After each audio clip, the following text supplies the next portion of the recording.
I feel my happiest when I'm playing music. I feel my happiest when I'm expressing how I feel through this beautiful art. This is my biggest role. Definitely changed me, and it's been a good journey of change. When this show starts, it starts and it doesn't stop. It's like a crazy story, but it's also like an amazing one. This is Showtime, a podcast about the people behind the curtains and the stories that shape them. I'm Andrew G, and each week I sit down with creative leaders and risk takers from the theatre world and beyond. We talk about what they do, why they do it, and what it really takes to keep showing up. Today, I am diving back into the world of School of Rock, where AMs buzz, kids shred, and the energy is off the charts. Joining me are two of the powerhouse performers, Yanko and Anna Dinyés, to talk about the mayhem and the pure joy of performing live theatre that totally rocks. Welcome to Showtime, John and Anna. Thank you for having us. Thank you. Working with kids is one of the things that people say not to do. How's that process been? Well, we don't really do much work with the kids, as in like the choreographer and the music director do most of the work. For me personally, it is such fun to just like sometimes when I'm not on the stage and in the scene, just sit back and watch them do what they've rehearsed. It's so fun to do. Like the first time I saw them play their own instruments was not a long time ago. And I was like, that's so sick. They're so talented. Yeah. I find that I have to do a lot of scenes with them and they just keep me on my toes. I love it. I love their energy, the way that we sort of connect with each other when we're doing the scenes. They're just such talented people. Like it's ridiculous how talented they are at such a young age. Young, Yeah. Like they've got the passion and they're just going to keep getting better with time. Because they're really young. We've got like 11-year-olds in the show, right through to sort of 15, 16-year-olds. Yeah, I think the youngest is 9. He's 9. Yeah, one of the Freddies. No, Elliot, who plays Billy, he's like 9 years old. Oh, like, really? And they're all just so talented. It's ridiculous. What were you guys doing at 9? I know what I was doing at 9, but I'm asking the questions. What were you guys doing at 9? Probably not that. Or maybe that. I started learning the piano very early on, so I was like in my second or third year learning piano at that point. And my whole family plays music, so I probably was playing music with them. Would you have contemplated playing on stage at 9, do you think? No. Yeah. At 9, I first picked up the saxophone and I love it still to this day. But yeah, I was doing like gigs at school at 9, but I wasn't doing any musical theatre yet. But I did love music like back then, still playing music. Yeah. And music's been a big part of your world. You've been on piano, you're now on School of Rock. I mean, that alone is a massive leap. How's that going for you, navigating the different voices, the different parts of your character and personality? Well, music has been like the center of my life since as long as I can remember. And I love music so much and the feelings that it gives me, and having that ability to perform in any sort of capacity is what really fulfills me. You know, with the piano or even just performing as a live performer or as myself gives me the opportunity to express myself in that sort of medium. Whereas in like the School of Rock, I can be, you know, a different character and immerse myself in a completely different world and sort of, you know, bring people into that world and then bring people into my own world when I do my own sort of stuff. And Anna, classic voice training, metal, ABBA, and now School of Rock. How? Why? An accident? A strategy? Something in between? It's like both. It's a strategic accident. I reckon, can we just make that the name of this episode? A strategic accident. I love that. Well, metal started later on. So I started out with piano and then classical music training, like singing, music theory and stuff like that throughout like high school. And after I did that, I was like, this is fun, but I like music theatre more than like the opera. I did consider becoming an opera singer, but then I was like, they just stand on the stage in one place and sing, and it's like I want to do like dancing a little bit and moving more. And metal came through a commission website where people can just like, hi, can you sing this? I'll pay you. And I'm like, yeah, I can. And then a very good friend of mine now we didn't know each other. He found me and he was like, I have this album. Did you want to like have a look and sing? And I'm like, sure. And so since then we did 3 albums. And a 4th one is gonna be coming out soon. And he's like, this is gonna be big, Anna. We're gonna make a metal musical out of this, because it's very theatrical, that metal album. So there's a whole story around it. So it's not far from music theatre, but it's a different genre, which is very cool in my opinion. Yeah. And whilst there isn't any real metal in School of Rock, you do, as Rosalie, have the opportunity to explore some of your classical voice in this role. Yeah, and that is why I was very excited to come and be a part of this production, because I was like, classical and belting, this is like my thing. I'm on board. And John, you've played, and I'm going to a list because there's a bit of a list, Dewey Finn, Shrek, Galileo in We Will Rock You. So for you, is it about big personalities or big guitar riffs, or a little bit of both? I think for me, when doing a musical, I always love to be sort of a person that plays a major part of the story. So when it comes to Shrek, I loved playing Shrek because the musical was Shrek.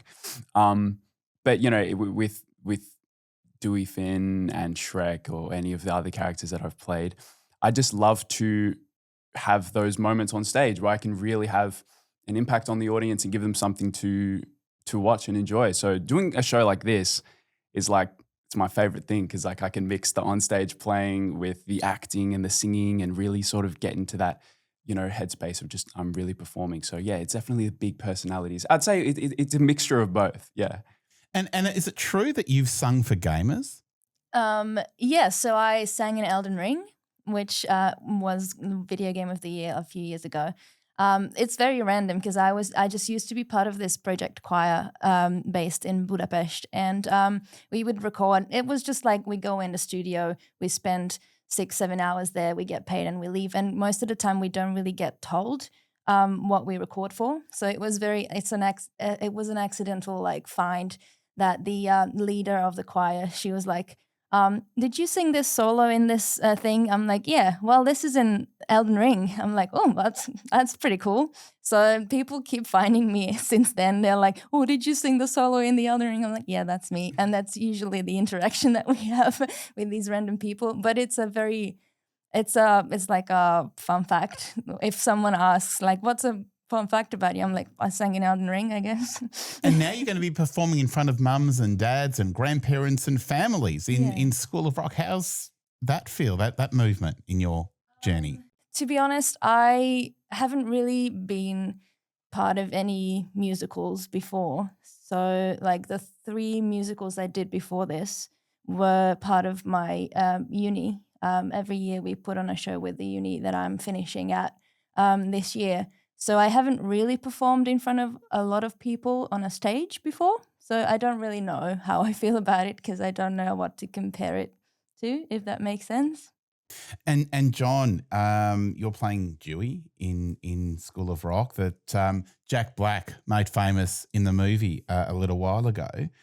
How do you get into that headspace without blowing your voice and blowing your sanity? Well, Jack Black's performance in the movie is completely iconic. Like, it's one of those things where I definitely look at it and I'm inspired by it, but I have to sort of figure out how I can present that character as myself. So it's about keeping that energy, and especially with the voice, it's like very dangerous because there's a lot of yelling and there's a lot of, you know, projection. So it's about sort of picking and choosing those moments, but sort of keeping the essence of the iconic Jack Black performance by presenting it in my own way. So yeah, it's just about like picking and choosing moments where I can just really chill my voice out and stuff like that. And a training in Hungary and now performing in Melbourne. How do you think that's shaped you as an artist, as a performer? One of the reasons I wanted to leave Hungary was that it's a lovely country, but not many opportunities if you want to be a part of like the theatre world. Most of the time, everything is translated into Hungarian and then put on stage. So a lot of shows don't even make it to Hungary, and there just wasn't enough opportunities for me. So I didn't really train in theatre in Hungary either. So my classical training is the thing that I did, which is I'm very grateful for that because it's very useful. It came in handy a lot of the times. But yeah, I did most of my music theatre training here and my music theatre performing here because there's not much going on in Hungary of that.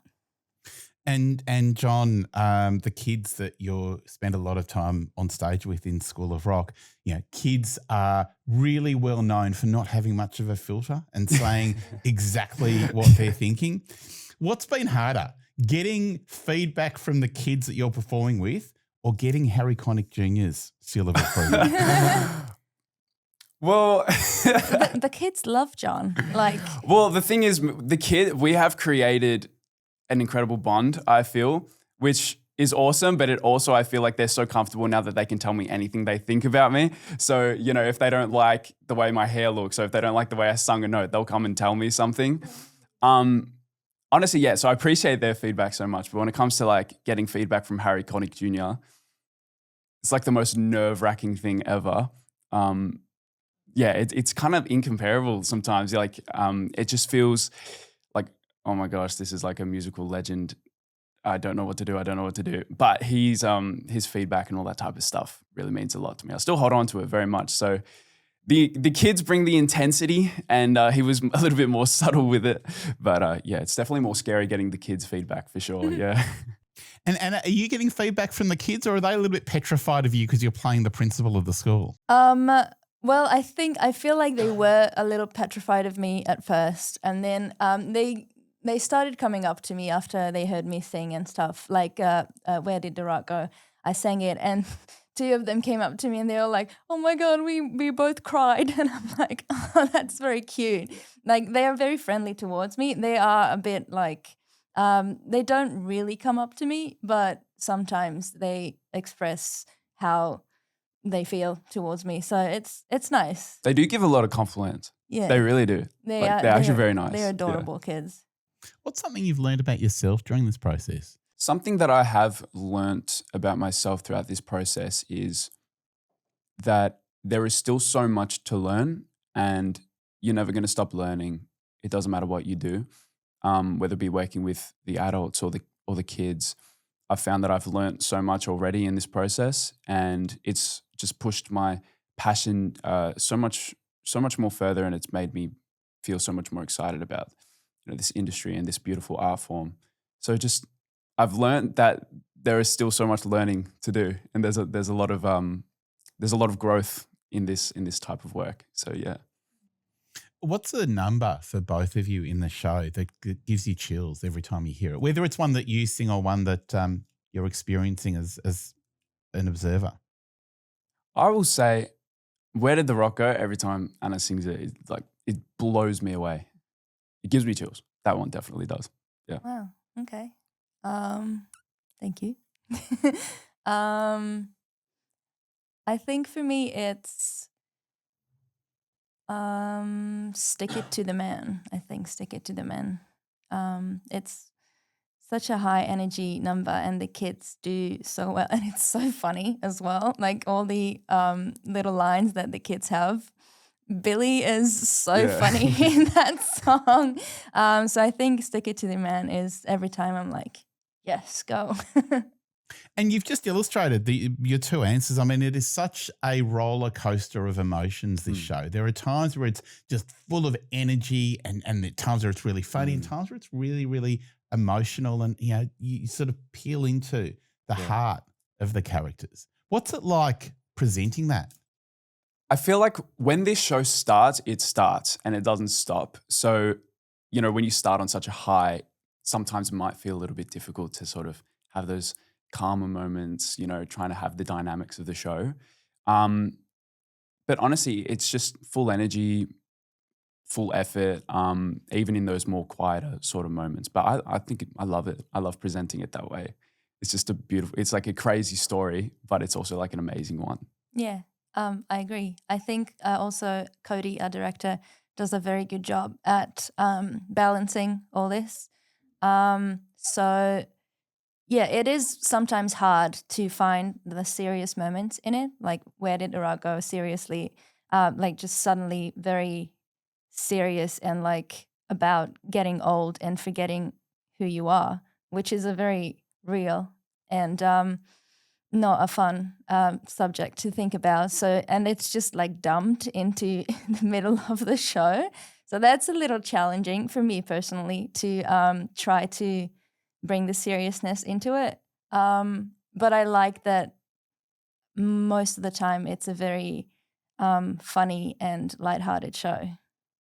Are there any little moments in the show that audience may not even notice, but mean something special to you? I like being in a scene with the adult cast because we all get on well, very well, and it's just such a I don't know the right word, like easy to be in a scene with them and on stage with them because we're friends in real life. Yeah. I think a scene that really means a lot to me is after, like, not to spoil or anything, after like the kids come to his house and they're like trying to tell him to come back. I think that song, or the If Only You Would Listen reprise, for me is probably one of the most beautiful moments in the show because it's kind of like they're saying to him that they care about him. And I think throughout the show, that's kind of what he's looking for, is people to care about him and people to care about what he dreams about and knowing that they care. And I think that's a beautiful moment that they share, especially also with the adult cast, having scenes with them, because it's a smaller, sort of more intimate sort of environment with them. We get to know each other really quickly and we all really love each other, and it's such an amazing little group that we have. So yeah. What do you hope young people in the audience get from seeing this show?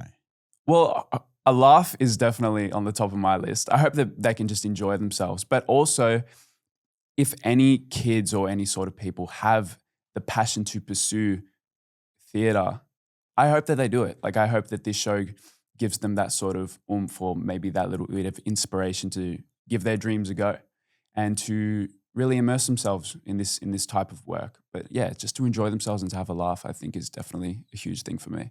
Yeah, I think my answer is very similar. I think I hope that they see that theatre is fun, and they won't see the hard work that's behind it, but they'll see how much fun we can still have after having worked so hard on it. And I think, yeah, that's very important because some people don't, like I was like that as well. I was a bit wary of shows in general because it's so much work, but it stays fun if it's with people who are also very dedicated and hardworking. So I think that's very important to see how much fun it is.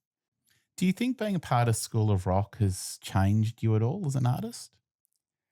I definitely feel like it has, especially because, primarily I'm a musician, songwriter type of, producer doing as an artist, but it's also musical theatre ties in with that. And it's sort of made me realize that where my passion is on the stage. And that's something that I've really sort of learnt about myself, or maybe it was there, it just got reiterated to me. But I feel like it's enabled me to learn more about my skills and sort of where I can go from here. And I've learnt about other hard workers like the adult cast. Everyone is so dedicated. Everyone is so hardworking, especially even the production team, especially Cody, our director, who works tirelessly to, make this show happen. I've just learned about how much work really goes into this type of stuff. And in the end, it's all like worth it because you're just doing what you love. So that's something that I've learned. Yeah. Yeah. It changed me in the way that this is my biggest role. I've never been like a real lead. And this is kind of a lead role, obviously not as big as Dewey, but No, it's still huge. so for me it was a very good first experience to be Rosalie, because I learned what it's like to have more lines than like 3 that I used to have in uni productions, and it's been stressful but a very fun journey. And I discovered what I need to improve on still and what I already have learned. So it's, definitely changed me. And it's been a good journey of change. Where you are now and thinking about the children in the show, if you had the opportunity to go back and give some advice to your 9-year-old self, what would that be? Practice more. You sound like my old violin teacher, who I clearly ignored. I think a piece of advice that I would give to my 9-year-old self is don't forget why you love this. Like, don't forget why you love music. Don't forget why you love performing, because it's such a pure and beautiful reason. And sometimes as an adult, you know, you get so passionate and you get so like, I need to do this. And you kind of forget that you did this out of a pure place in your heart as a child. So I guess I would just tell my 9-year-old self, like, hold on to the initial reason as to why you love this and just keep going with it, you know. What is that initial reason? I think for me, the initial reason why I've been so drawn to performing and music is because I've never felt so connected to myself or the world without it. It's my way of expressing how I feel on the stage, off the stage, songwriting, producing, it doesn't matter what it is. I feel my happiest when I'm playing music. I feel my happiest when I'm expressing how I feel through this beautiful art. And sometimes I can get lost in growing up, in just growing up. And I definitely feel like I have along the way sometimes forgotten that, you know what I mean? Like I've forgotten the purity of it and why I initially started. So I definitely, it's just because I just love it. I've loved it since I was a kid. Anna, you've been nodding a lot listening to that response from John. So obviously that resonates with you. Is it the self-expression? Is it the creativity? Is it connecting with an audience? What is it about music that's so special to performers at the caliber of the two of you? I think for me, it's because I grew up with it, and I've always been very close with my family, and I used to play music a lot with them. So when I play music, it's like a feeling of comfort for me because it comes from the memories of playing music with them. And also self-expression. And I really agree with, and not to, like, don't forget that it's fun. It's supposed to be fun and not like when I used to work, I used to do a lot of commission work through this website that I talked about earlier. And sometimes I would be like, okay, let's just get this done because I really don't want to do this. And at those times, it's like, it's very important to remember that it's supposed to be fun. So I did stop doing it after that because I was like, it's not fun. So I don't think this is what I need to do. I don't have a lot of like songs that I wrote. I have a few two published, and those songwriting processes I really enjoyed, and that's what it should be about. Enjoying yourself while you play music. I definitely agree with the family aspect. I definitely feel the same because my sort of connection through music comes from my family, comes from my father primarily. And again, a part of that reason is because there's a connection between, you know, whether it be your parents or your siblings or whatever it is. So I definitely resonate with that too. Yeah. I'm with John and Anna from School of Rock, which will be on at the National Theatre St Kilda from the 1st to the 15th of November. For more information and to book tickets, visit booktickets.com.au. John, Anna, thank you so much for coming in, and obviously all the very best for the season. Thank you very much. Thank you for having us. Thank you.